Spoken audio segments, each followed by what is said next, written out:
que ce matin, que pendant ces fêtes d'année qui sont supposées être les périodes de fête, tu es stressé. Parce que quoi?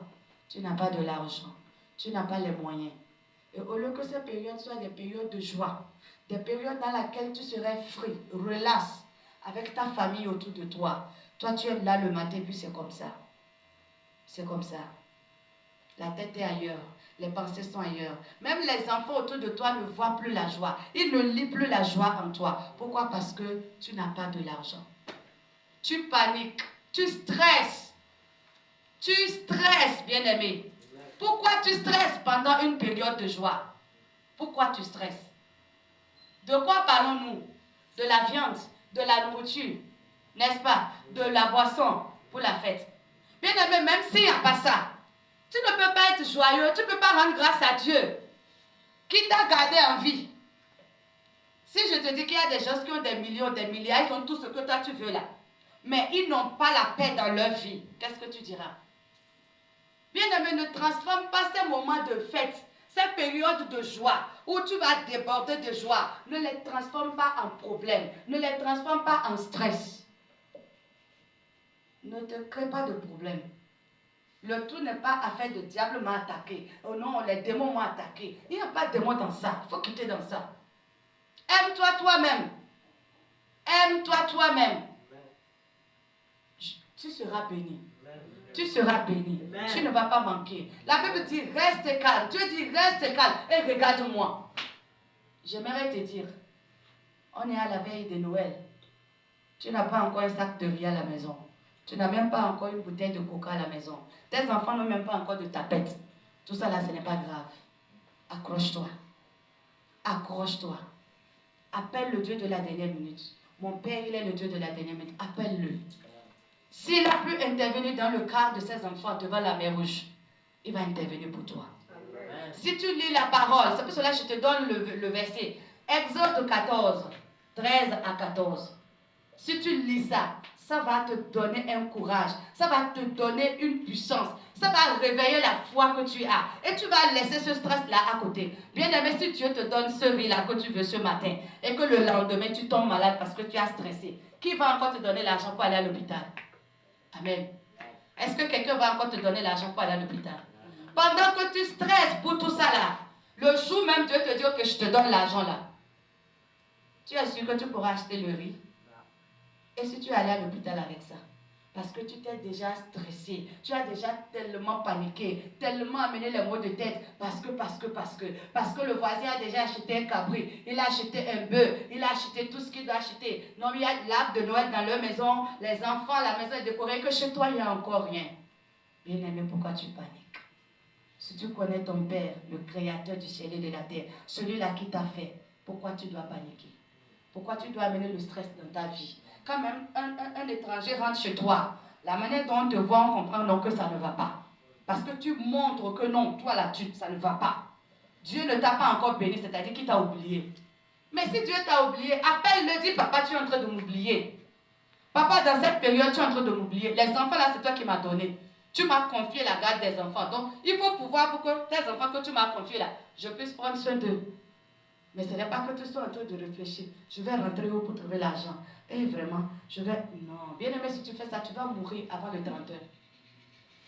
Tu vas mourir avant le 30 heures. Accepte toutes choses que Dieu présente devant toi. Et si tu ne veux pas accepter, mets-toi à genoux, dis Seigneur, interviens. Change cette situation. Et tu dois avoir la foi. Pendant que tu finis de dire ça, tu restes tranquille. Il dit comment? Restez en place et regardez la délivrance que l'Éternel va vous accorder en ce jour. Amen. Amen. L'Éternel me dit de te dire ce matin, reste tranquille. Reste tranquille. Et tu verras qu'il va pouvoir pour toi. Tu verras la provision taper à ta porte. Amen. Ça serait peut-être le 24 là à 23h55. Bien aimé, 5 minutes avant 0h. La provision va taper à ta porte. Amen. Ce chèque que tu n'attendais pas va taper à ta porte. Amen. Cette visite-là qui va venir, qui va changer ta destinée, va venir. Amen. La visite qui va apporter le sourire là, ça va frapper ta porte. Amen. Bien aimé. Même si c'est Gary que tu trouves le 24 là, et tu sais qu'il y a Gary dans ta chambre, bien aimé, prends ton Gary. Mets tes genoux à terre, dis Seigneur, voilà ce que tu m'as donné. Multiplie. Transforme ce gari-là en riche. Transforme-le en viande. Mais ne te décourage pas. Ne dis pas ça là, c'est quoi? Ça là, c'est ça là, les gens se mettent dans leur maison. Ne dis même pas ça. Pendant que toi, tu dis ça là, va dans d'autres villes, va dans la maison de certaines personnes. Ils n'ont même pas le gari là en place. C'est l'eau seulement qui est dans leur maison, la source de vie. Amen. Sois reconnaissant et tu verras que Dieu fera des grandes choses. Amen. Si Dieu a pu faire ça pour ses enfants, le peuple d'Israël devant la mer, le Dieu de la dernière minute a intervenu. Il s'est manifesté et tout s'est bien passé. Tous ceux qui étaient en train de murmurer, qui stressaient devant la situation, ils étaient étonnés de se voir de l'autre côté, pendant que les ennemis étaient en train de couler devant eux. Tu verras la fin de tes ennemis. Amen. Dans cette saison, tout ce qui est en train de te presser, qui est en train de te stresser, tu verras ça fait au nom de Jésus. Est-ce que c'est une maladie? Est-ce que c'est le célibat? Est-ce que c'est le manque? C'est la pauvreté? Je te dis ce matin, ne stresse pas. Parce que le stress risque de t'apporter une maladie encore de plus. Ne stresse pas. Confie seulement ça à l'Éternel. Et reste tranquille. Tu verras qu'à la dernière minute, il t'apportera le secours. Si Dieu l'a fait pour ses enfants, et tu es encore son enfant, il ne te laissera pas tomber. Amen. Bien-aimé, tu me comprends maintenant. Je veux booster la foi de quelqu'un ce matin. Ne regarde pas ce que le voisin fait. Ne regarde pas ce que les autres font. Non. Regarde ce qui est à toi. Regarde ce que ton Père t'envoie. C'est ça le plus important dans la fête. Ta bénédiction n'est pas ma bénédiction. Si Dieu te donne 10 milliards, il n'est pas obligé de me donner 10 milliards. Peut-être toi, tu as les 10 milliards inscrits sur ton nom et que moi, ces 2 millions doit me donner. Ne pose pas de questions. Rends grâce seulement. Parce que tu ne sais pas pourquoi il a fait. Il peut te remettre les 10 milliards. Pendant que tu prends ça, tu sors dehors, le braqueur, il te braque, il prend les 10 milliards. Tu vas mourir gratuitement. Mais s'il te donne les 2 millions, c'est parce que c'est les 2 millions qui seront bons avec toi à ce moment-là. Alors si Dieu te donne seulement 50 000 pour les fêtes, prends et rends grâce à Dieu. Ne murmure pas. Ne va pas accrocher ta main là où tu ne peux pas aller. N'accroche pas ton sac là où ta main ne peut pas sortir, bien-aimé. N'allez pas vous endetter pour les périodes de fête. Non. Ne vous endettez pas pour les périodes de fête, bien-aimé. Parce que si Dieu vous donne la vie, c'est plus que de l'argent. Et il ne vous permettra jamais de manger du sable. Moi, je n'ai jamais entendu quelqu'un dire dans ce monde-ci que non, je me suis levé le matin là, de matin jusqu'à matin, pendant une semaine, je ne mangeais rien. Donc, j'étais obligée de prendre du sable un peu. J'ai mangé et puis j'ai plus l'eau dedans. Je n'ai pas encore entendu ça. Alléluia. Je n'ai jamais entendu les aînés dire ça aussi pour nous dire en témoignage, non mais on a vécu ça une fois, je n'ai pas entendu. Et du moment que ça n'a jamais existé, ça n'existera pas dans ton temps. Amen. À notre temps, ça ne va pas exister. Amen. On ne va pas manger le sable. Amen. Dieu va toujours pouvoir. Mais il te demande de lui faire confiance. Amène tes soucis et tes fardeaux devant Dieu. Tu lui confies ça et tu restes calme. Et tu verras comment il va gérer ça. Bien aimé, tu n'as pas la force de gérer quelque chose. Ne cours pas t'endetter, je te préviens.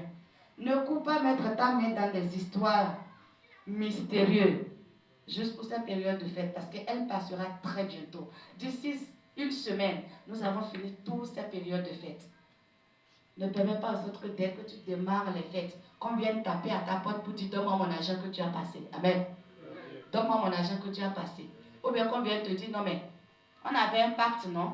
Non, maman, tu as fini la fête, tu as tout ce que tu voulais pour la fête, mais voilà, il faut payer le rançon. Et ton rançon sera que tu vas donner ta petite fille pour dire merci pour ce que le diable a fait pour toi. Parce que le diable, il ne donne jamais gratuitement. Il donne toujours avec des effets secondaires.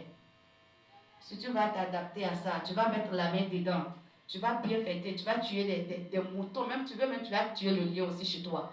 Mais dis-toi qu'après les fêtes, seulement 2 semaines, tu vas commencer par couler les larmes.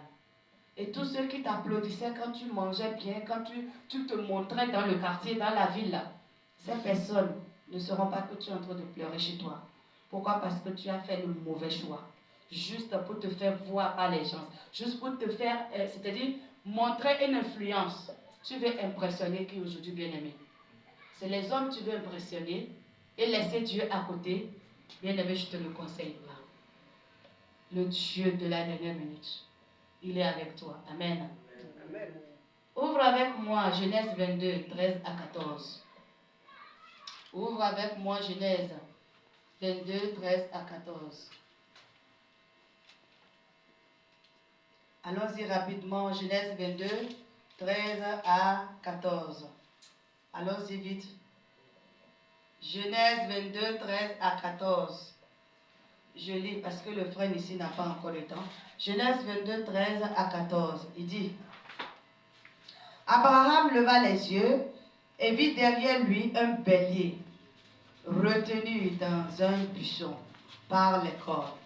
Et Abraham alla prendre le bélier et l'offrit en holocauste à la place de son fils. Acclame très fort l'Éternel. Acclame très fort Dieu l'Éternel. Acclame très fort mon Père, le Dieu de secours, celui qui doit t'apporter le secours. Acclame-le puissamment, acclame-le très fort.